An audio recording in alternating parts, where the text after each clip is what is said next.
Right then, ladies and gentlemen, here we go. Look, the little kit car just arrived with us earlier on this morning for our next sale. The Tesla under there, look, which is ticking over nicely. Started straight up, sounds very sweet. A little bit tappety, but overall very sweet sounding little engine. And obviously, yeah, a bit of a project. Wants painting, doesn't it, really? So yeah, big flat off and a polish, and big flat off and a paint, and yeah, it'd obviously lift the car no end. Obviously got some wires on it at the moment. There's some spare wheels, 4 of them in the back there as well. A bundle of spares and bits and pieces, put well in, so forth. Obviously wants a bit of fresh wood in the floor, and this is a project, as you can see, but a running, driving project. Obviously bonnet's all there for it, that one's painting as well.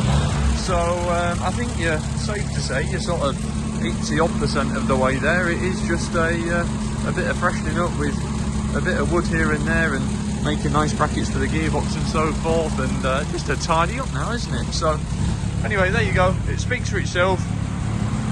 Come down and have a look, make sure you're happy, make sure it's one for you, and speak to the office with regards to what we got in the way of paperwork. Thank you.